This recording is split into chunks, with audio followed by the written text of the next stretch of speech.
Welcome back to Love Survives Grief. I'm Shaun. I'm Stephanie. Thanks for tuning in again. If this is our third episode.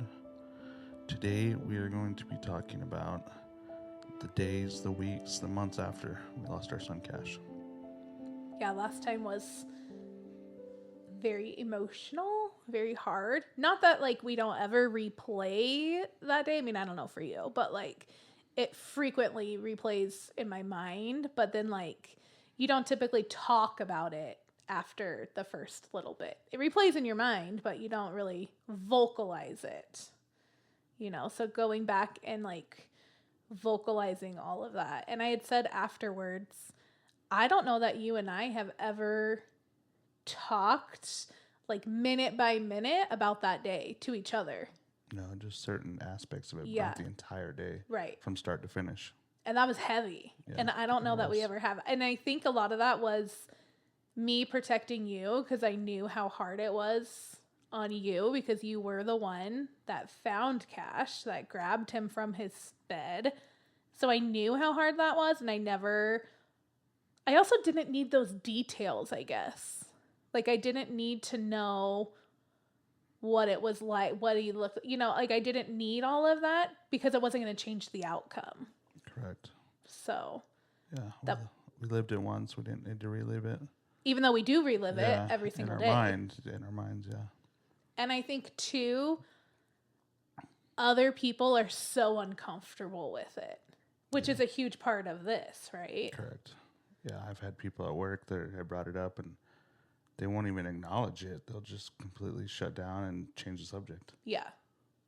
But yeah, people will be like, how many kids do you have? And I'm like, oh, I have 3. Oh, what are their ages? Yeah. Oh, 14, 11. And then our youngest passed away at 7 months. And it's like, okay, gotta go. Yeah, it's pretty awkward. I'm like, wait, what? Yeah.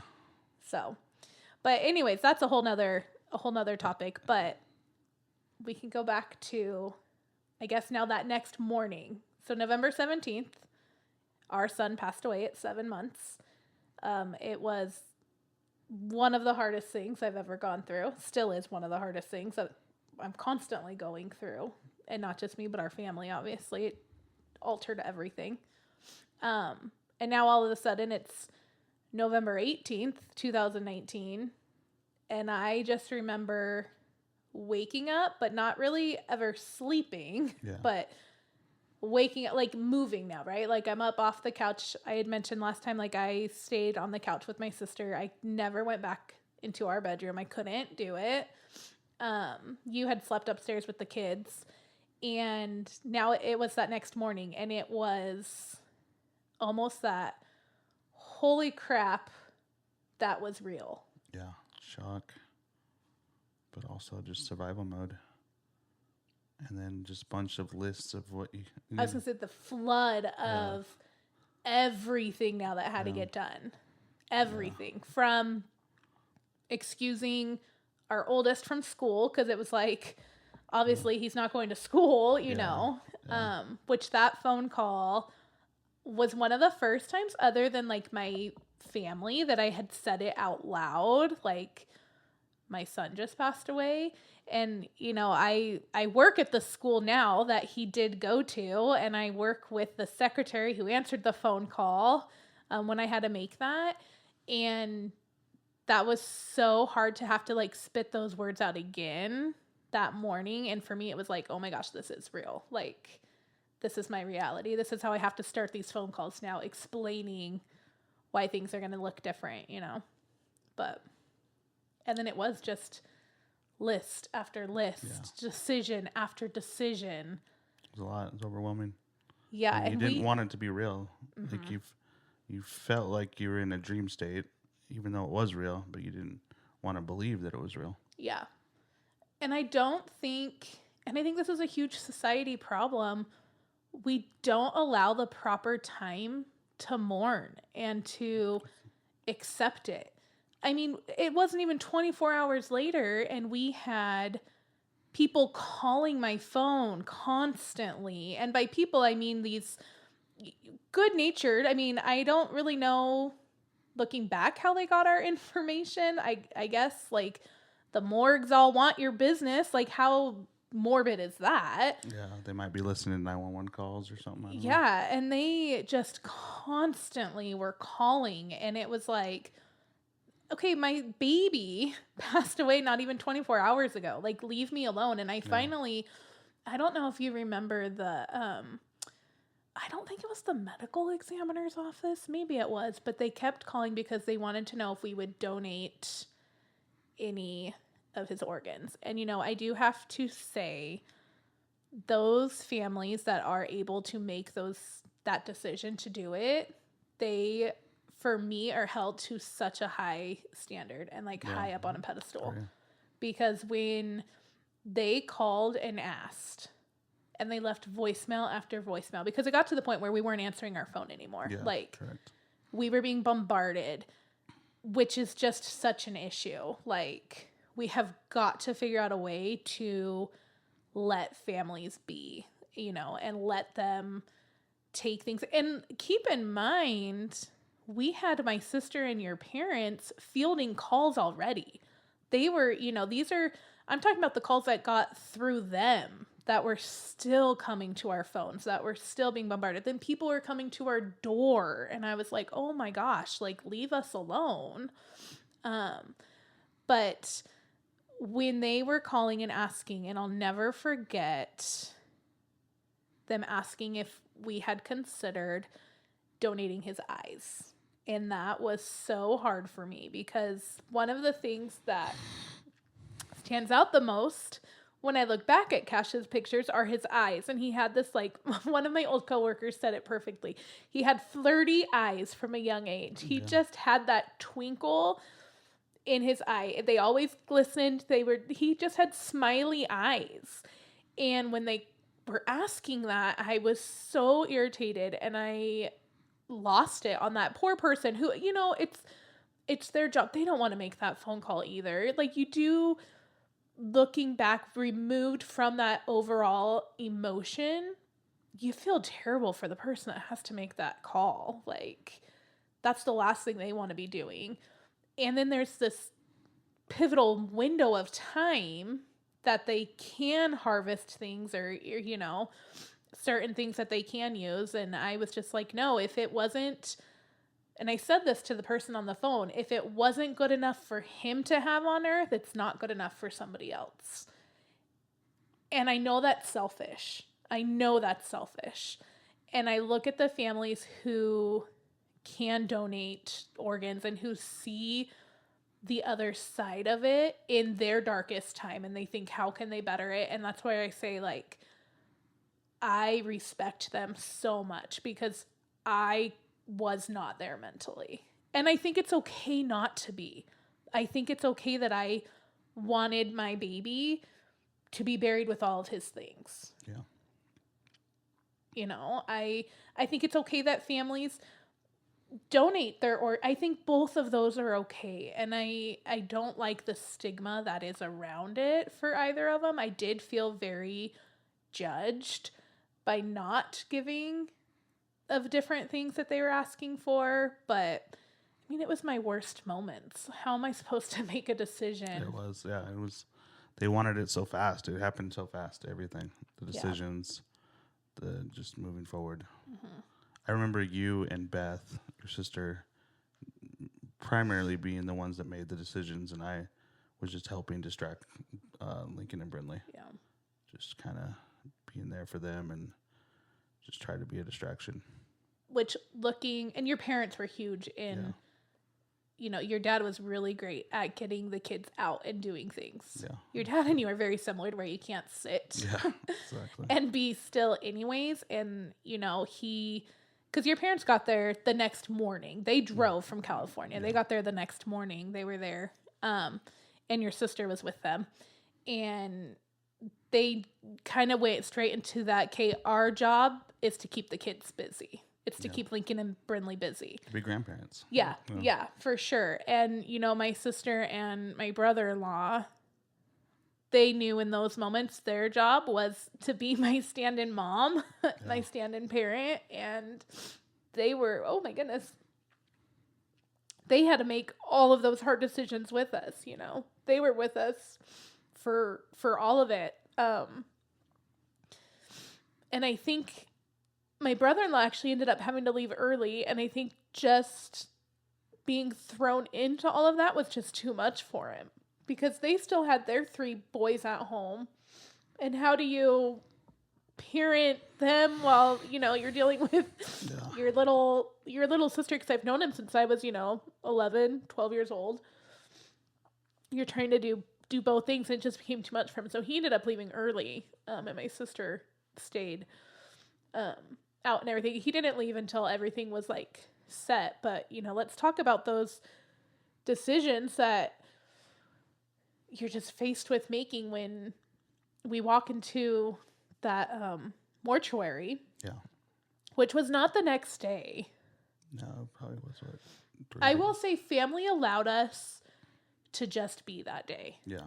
They really did. Family did. I mean, they were fielding calls for us. We had the medical people, on that side bombarding us. And that, like I said, we've got to figure out a way to let families be. But that day was mostly, I think, just the reality hitting. Yeah. And I remember, because we were doing laundry the day before, and so now I'm trying to fold this laundry because I'm trying to stay busy, which the downside to that is people want you to just sit, but I need to be busy because I don't want to face the reality. So I'm trying to fold laundry, and then, you get a pair of his socks, or you get pants, or, you get those little things. Yeah. All through and stuff. And, so the next day, I think it was Tuesday, is when my sister had found the mortuary already. It was really close to our house. Yes, it was. Yeah, I mean, we probably drove by it every day I went to work. Yeah, maybe a mile and a half. Yeah. I don't even think it was 2 miles.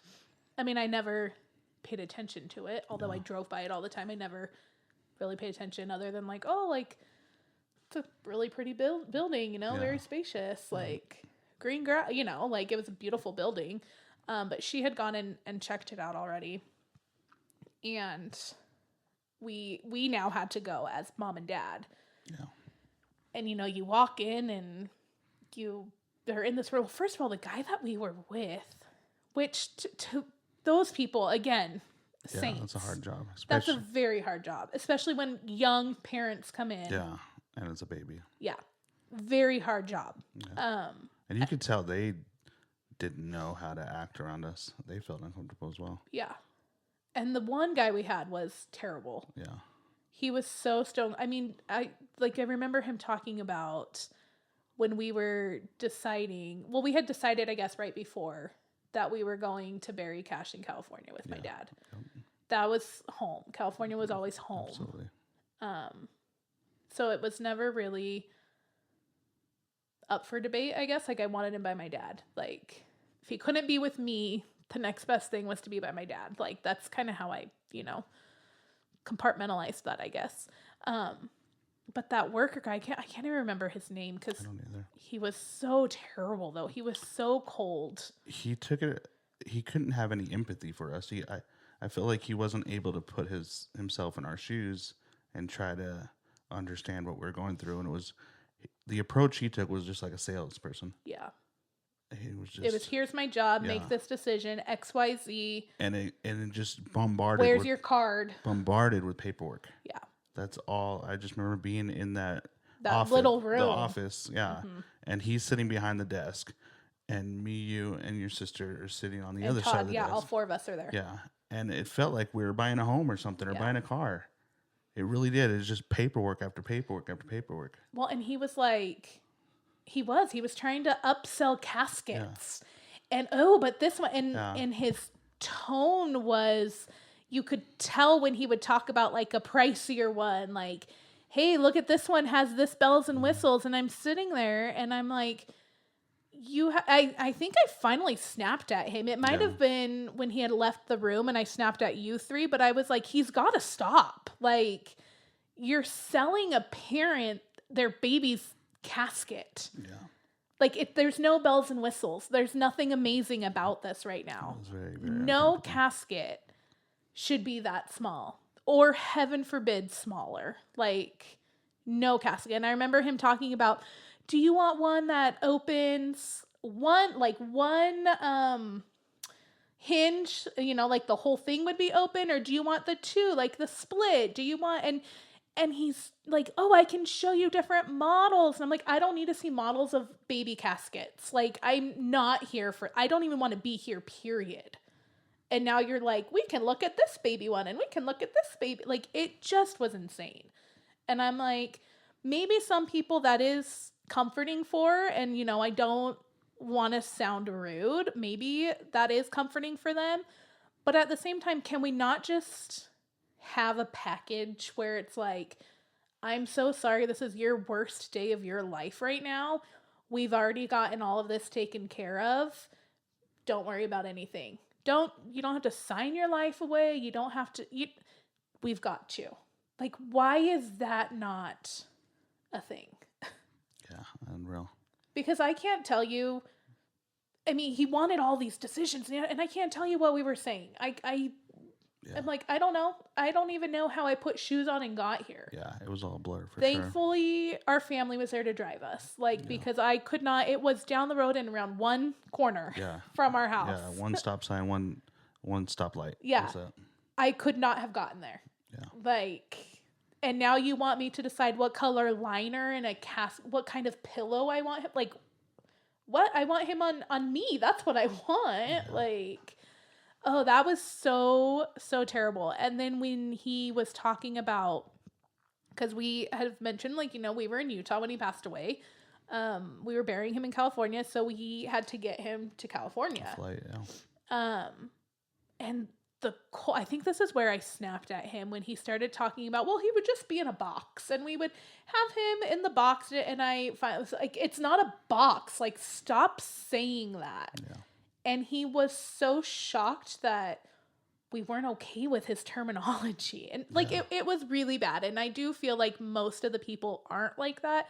We finally did have to say something to the managers and stuff there. Like, we specifically asked for him not to be the one that did Cash's viewing and stuff, because he was so terrible.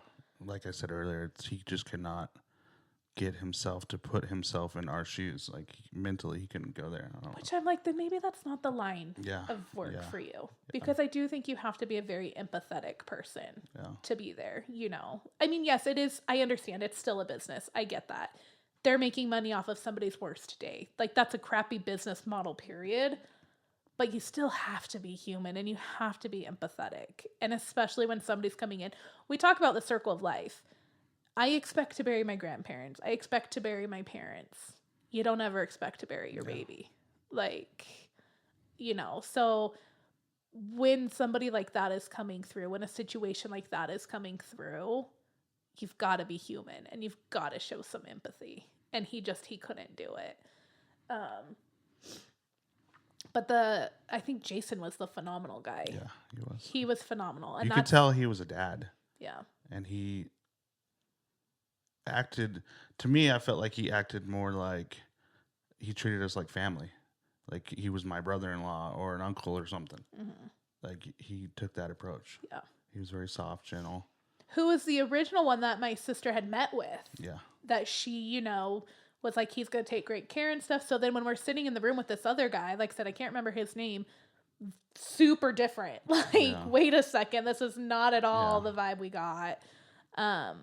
Or anything, like that. And I just didn't know how many, you talked about just paper after paper, signing. How many things there were. Yeah. You know a casket. But then there's, like I said, there's a liner inside the casket that apparently has colors. Yeah. And then on that, you have pillows that are design, or they have ruffles, or they're plain, or they're, how thick, how high up do you want? Like, there are so many different options, which I'm like... decisions to make that you're not ready or want to make those decisions. Right. And then on top of that, too, there was the legal side of it all. Mm-hmm. There was the death certificate. There was the health stuff. And we had to do double because we were transferring out of state. Yeah. So there was all the health stuff with the morgue and the medical examiner. Mm-hmm. So. And releasing him, and who were we releasing to, and he always had to have somebody with him because of body and because of baby. And so he always had to have, not like a guard, but that's not what they called it. Escort. Yeah, there we go. The entire time, like so many sides of it that you just don't know. Why should you ever know? But I just sit there now looking back and I'm like, even when it comes to us, when we die and stuff, like, I don't need a fancy thing. Like, at the end of the day, it's still a casket. Like, why are we making this? And you can't tell me that it's not a money grab. You can't tell me that. It's definitely a business for sure. And, because everything was, well, here's standard, but you can go and you can get this. And of course they mention that. And of course they have that circled and that they're going to emphasize, and I'm just like, Yeah, there was pamphlet after pamphlet and books with different options. And handles. And which handle do you want? Yeah. And so it was many. Like, I really felt like we were buying a custom built home. Like a custom home. Yeah. It was horrible. And how terrible that what we were custom making was our son's casket. Yeah, it was a home for his body. Yeah. And then it was, his outfit and stuff. And I did in those moments, I was mom and I was like, hey, I knew what he was going to wear. He was going to wear his Christmas outfit that he never got to wear. And so I knew that. And so then it was okay. Like his liner's going to be plain because his bow tie was a maroon and cream polka dot. So his liner's going to be polka dot. And, I want his hair to look like that. Like, and I felt like I was getting him ready for a wedding or for prom. And I'm getting him ready for his casket. And that's so terrible. And how do we help parents through that? I'm not really sure because it is so terrible, but you want it perfect as a parent, and I am a perfectionist. I will admit that. Yeah. And I knew that our older kids were going to see him too. And I knew that I needed him to look like he was himself the most that I could, because we had made the decision to do a viewing in Utah. Yeah. That before Friday. Sending him to California. Yeah. Where he was going to be buried. Mm-hmm. But let me go back real quick. You asked a question. How do we help parents through that process? You had a coworker that had been through something very similar. Yes. So explain maybe how she helped you through that. She did. She became, so I knew that she had lost a son. I hope that we can have her come on and talk about her experience because she really still to this day has been a mentor for me through all of this. But she had lost her baby. Very different. She knew ahead of time that he was not same age, going to right? make it. Yeah, I think he was like 3 months, maybe 4, but baby. Yeah. And she had come over that following morning. One of my coworkers had called, obviously everyone to let them know. And she was one that they had personally reached out to, knowing that she had been through the death of a baby. And so she came over and she, just sat with me on the couch for hours. And she was actually the one that told me, which I had never thought of before. When my dad passed away, they told my brother not to dress his body because he had to have an autopsy. And they, were like, you're not going to want to see that and things. My dad was very religious. And so in the Mormon culture, you do have to have somebody that is, they call it endowed, dress the body. And the funeral home that we had worked through with my dad was. And so my brother didn't have to do that. So, and the reason I bring that up is because that was the only other time that I had, any idea of burying or of dressing a body. Yeah. So my coworker, her name's Lindsay, she's sitting on it and she's, talking and she's letting me know you're going to have all these decisions coming your way. This was Monday, the day after. You're going to have to start making these. And I'll never forget sitting on that couch and she looked at me and she said, they're going to ask you if you want to dress his body. And your mom's side of you is going to want to say yes because he's your baby. But she was like, don't do it. And I was like, what? And I was kind of shocked by that. And I'm not going to go into details of what she explained, but she had, dressed her baby And she said that she wished she wouldn't have. Cash had an autopsy. That means he had that Y incision. We would have seen that. I don't need to see that, you know. You think back to when the detective was like, you don't want to see your baby in this. Now somehow it's worse, right? And so she just had kind of walked me through those things. And she was like, you're not going to want to see him that way when, you know, you hold him. And she talked about a few different things. Now, again, I don't mean that any shame to parents, any judgment for parents who have dressed their babies. Very different situations. Everyone handles things differently. I, as she talked about it, knew I mentally could not handle that. I am just kind of now realizing, like, I never even gave you the option. Yeah. It was just, no, we're not going to do it. Yeah. And we handed all of his clothes over. I mean, down to a diaper, right? Because I was like, he needs a diaper. He needs his socks. He needs his shoes. I handed them his hair gel. Like, he needed all of his stuff, you know. You guys dress him. Here's a picture of what we want him to look like. Yeah. But no, she really was. Lindsay was phenomenal in helping me through those things. And like I said, even to this day, on, you know, that, especially that first year, it was with all the holidays coming up, with all of those, it was just those check-ins. Mm-hmm. And sometimes all it was a heart emoji. Yeah. And spoke volumes, right? I never got to meet her husband. I wish I could have, to have him kind of help me through the process. I remember for months after Cash passed away, I was always jealous of the amount of support you got as a mother, but me as a father, there was no other men that wanted to come and talk to me that had experienced what we were experiencing. Yeah, and you did look for a long time, and then of course COVID happened. So even when we finally found a couple of things, they got shut down really fast. Very quickly shut down. Yeah. No, she really was, you know, and she told me as well, she was like, one day you're going to be the mentor to somebody. And that was like, oh, how terrible of a thing, like, to know that one day this is going to become helpful to somebody else. Like, my worst day is going to become helpful to somebody else, you know, and to be able to guide them through and to walk them through and, you know, just let them know, like, hey, you're going to have a lot of hard decisions. There's no right or wrong answer. Be kind to yourself. Like, and that's really what she was just like, be kind to yourself, you know. Our kids had played together and stuff at work. And so, you know, they had somebody, both of them had somebody that they could lean on.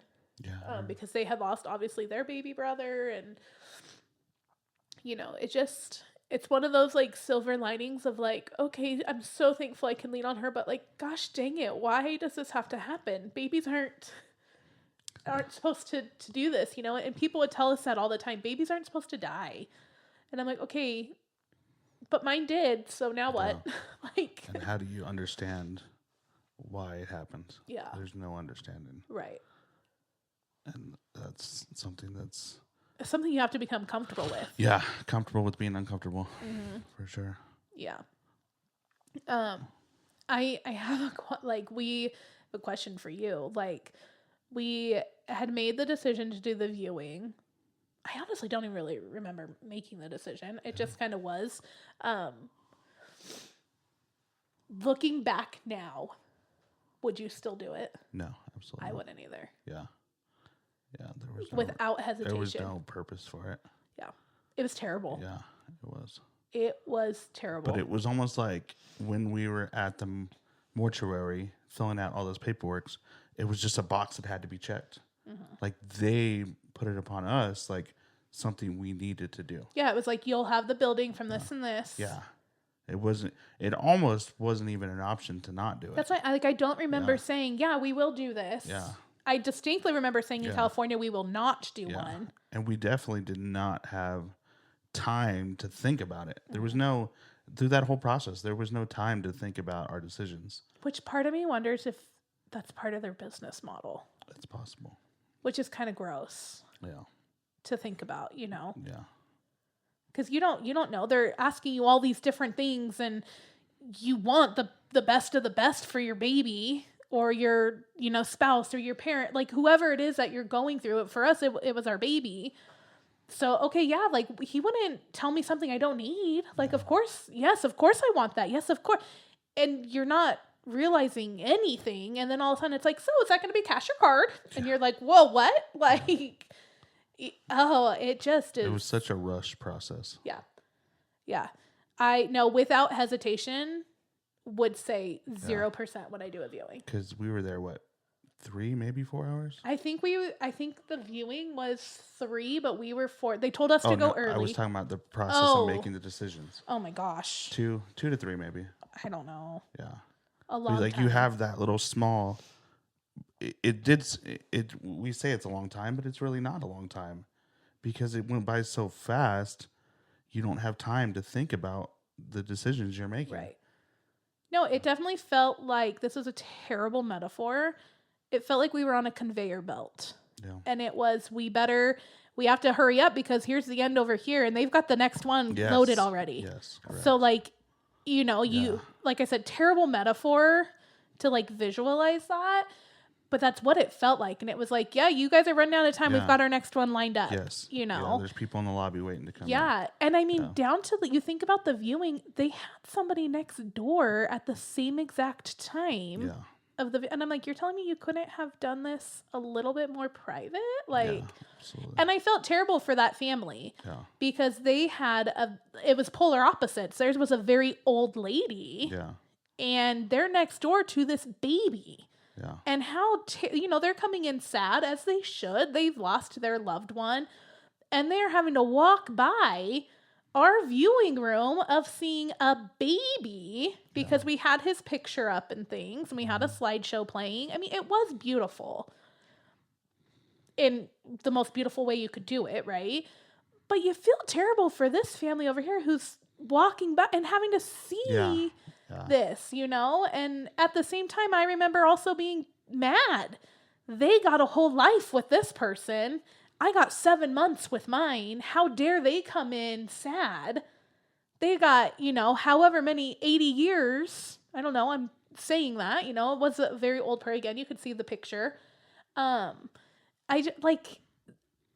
should not have done that. They really shouldn't have. I mean, I don't think any place should have more than one viewing going on. Definitely not. I mean, we were right next door to each other. Like our door frame shared. It was...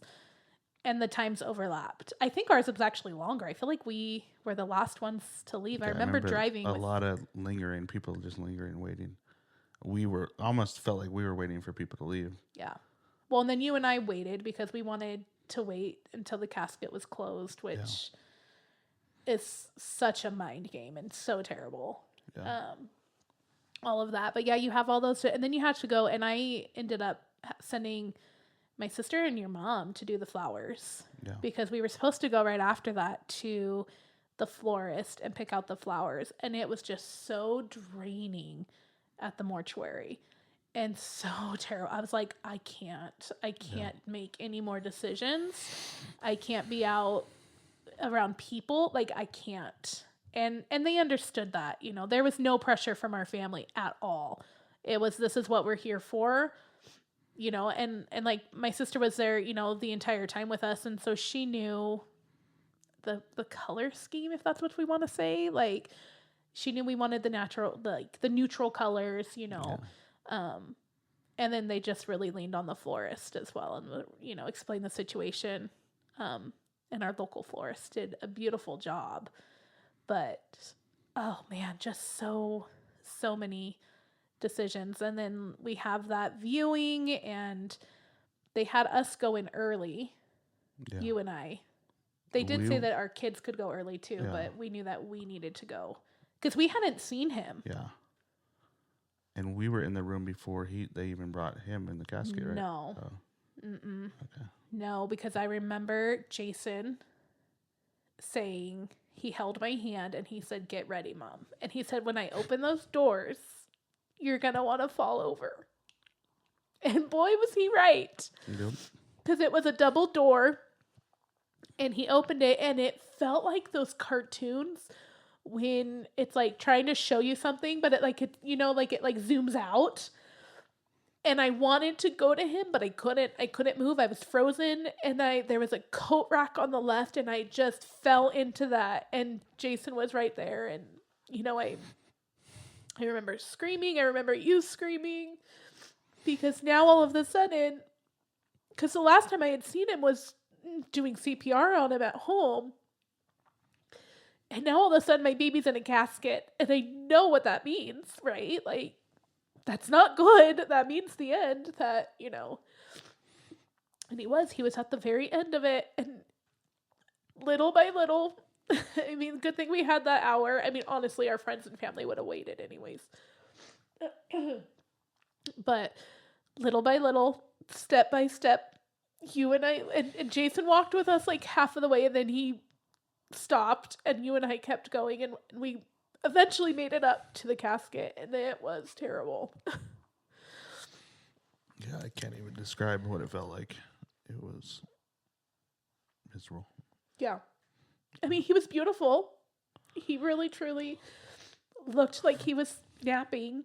But obviously, too, as his mom, I was like, that's not how I would have done his hair. Oh, you know, like, I mean, they did. They faux hawked it and stuff, but you could tell it wasn't his gel. You could tell it was glue. You could tell his eyelashes had makeup on. You know, like, you could tell. Oh, absolutely. Yeah, that was no baby is going to wear makeup. Right. So you could tell right away it didn't look like him. Right. Like, it did, but it didn't. Yeah. And, you know, like, and then I touched his hand, and he was so cold, and which is just so not him. I mean, but he was so cold, and that I like dropped it. Like, it really, really messed with me. 'Cause again, you know, I look back at my dad's situation. I didn't go up to my dad's casket. I didn't see my dad. I couldn't. So this was really my first time face to face with somebody in a casket. Yeah.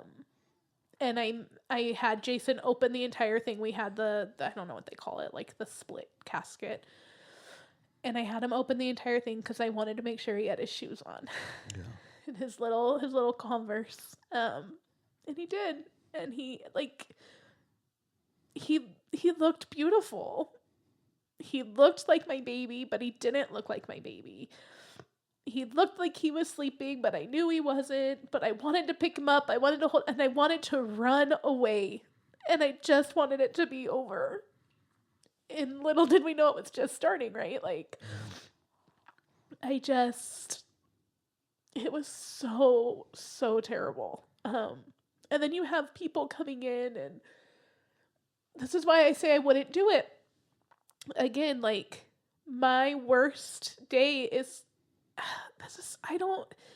it almost felt like I was providing, not that cash was entertainment, but like something for these people to come do. And there were certain groups that like were standing in the room, like laughing and like talking amongst themselves, right? And like conversing with each other and laughing. And I remember thinking, it was like a social event. Yeah. Yeah. At my baby's expense.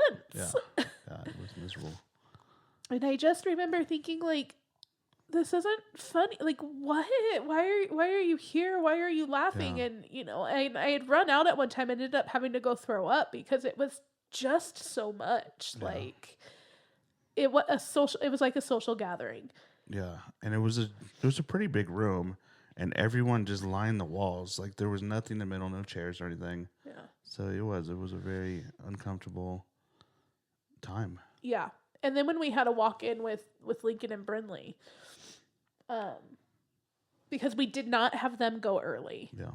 I didn't want them there longer than they had to be. They came with my sister. I mean, they came like 10 minutes early, right? They came with my sister. And it felt like as we walked up to the casket, you know, we had prepped them beforehand what they were going to see and all these things, you know, but 8 and 4, they don't know. Yeah. We don't know, right, as adults. And it felt like as we walked up that like people just kept moving to the sides, Yeah. you know, and just kind of letting us go up and things, and having to have the kids talk through everything, and they had each brought one of his favorite toys, and he put that in his casket. It just was so terrible. Like, and I remember turning around and seeing my best friend, who I didn't know was going to be there, and turning around, and she was right there, and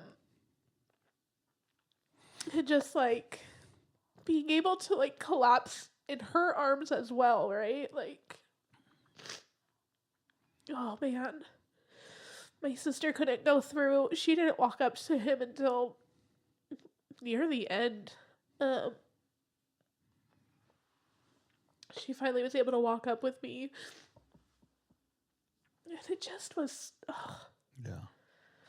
I'd say another reason why I wouldn't do it again was I wouldn't want to have to put people that didn't want to be there and didn't want to see that through that again as well. Because I remember having coworkers of mine come and specifically... Because they felt like they needed to. Yeah, they felt like they needed to, but at the same time, it was just so hard for everyone, and you could tell they didn't want to be there, and they didn't want to have to go and see Cash. Yeah. But they just did, and it was very... So for us not wanting to do it, why should we have to put other people through that as well? Yeah. And you like, yeah, I don't really know why we do it. Yeah. It's an interesting tradition, I guess. Yeah. I could understand someone who's in their older age and celebrating their life and lots of pictures of stuff they've done through their life. Yeah, but don't you think you should celebrate everyone's life? Yes, but that's what the funeral was for, not the viewing. I can understand a viewing for someone who's lived a long life, for people to come and tell stories. And see, to me, I'm like, that's still a funeral. Yeah, we didn't have anyone talk at the viewing. Correct. I don't think most people do talk at a viewing. No. Yeah. So I think maybe I feel like you're describing like an open casket funeral. But no, not a separate funeral viewing. Is more structured, where a viewing is more... You mean like somebody a viewing is a social event. That's what the purpose of it. Which is crazy. Yeah, it is. But I can understand why people would want to do it for their grandparents or their parents, because it's more relaxed environment to give families time to remember that person. But are you telling me that at a viewing, like in your mind, just so I can understand this, like you're at a viewing for, I don't know, Grandma Jean, and you're telling me that Uncle Robert's walking through and he's just like, oh, Grandma Jean, one time, like he just starts talking in the middle of it? That would be crazy. Other family members. Not to the group as a whole, but... Oh, okay. No. It just, small conversations. I'm like, that's what you call like the drunk uncle at the cookout. Small family conversations in smaller groups. Okay. Just a relaxed environment. I don't think anything about viewings is relaxing. I think it really depends on the age of the person, in my opinion. Yeah, for sure. Yeah. I just don't. Which is interesting because we didn't have a viewing for either one of your parents. Yeah. So that's interesting, where I'm sitting here and I'm like, no, I definitely don't. And yet both of mine were viewings. Well, both of my parents were cremated. So that's why. Yeah, but people still have viewings for them beforehand. Yeah. I think that was the main reason why we didn't. Yeah. I just think that's interesting. Like somebody who's gone through it twice is like absolutely not. And so, like. Yeah. Very different perspective on that. But I don't know. I just wish that we could figure out a way to let families grieve, to let them come to some kind of peace with it. I mean, and I realize that that's dream thinking, right? Yeah. Because it took years, and there's still days where I'm not at peace with it. But there's got to be a better way than 24 hours. Yeah, let people process it the way they want to process it in their own time. Yeah. and make those decisions in their own time. Because I also do think, I'll say this and then we can kind of wrap up, but it was a lot of pressure put on us to make decisions, to feel like we had to entertain, to answer questions, like everything. And people didn't intentionally put that on us. I don't think, I genuinely don't feel that way. But we are natural entertainers. We like entertaining people. We like having them over, for barbecues now or things like that. I'm a fixer at heart. I couldn't fix a situation, like no matter what I did. We couldn't entertain in this situation because we were shattered no matter how much we wanted to. But yet people were showing up at our house constantly. People were asking us questions constantly. People were it just was so much pressure, and then people were uncomfortable, and so we had to make them feel comfortable. Yeah. And that's not okay. And that's not fair to us. I agree. Or to anyone that's grieving. I agree. Whether it's a baby or a sibling or a parent or a grandparent. It is not the person who's grieving's job to make everyone else feel comfortable. Yeah. With that, you want to wrap it up? I guess so. I want to thank you guys for listening, watching. Our social medias are going to be Cash's Corner. You can find us on Instagram and Facebook. Yeah, double K, Cash's Corner. Reach out to us. Send us a DM. Send us on Instagram or Facebook, and ask us questions. We'd love to answer your guys' questions on this podcast. And if you want to share your story, what you went through, whether you were the parent, whether you were the child, whether you were the sibling, we want to normalize emotion of grief and the cycle of grief, and we would love and just create more support. Yeah, a community of support. Mm-hmm. And as we continue to talk through it, it will go from having to relive all of these for us to how are we doing now. Yeah. And so even if your story was years and years ago, we would still love to hear from you. So thank you guys for listening.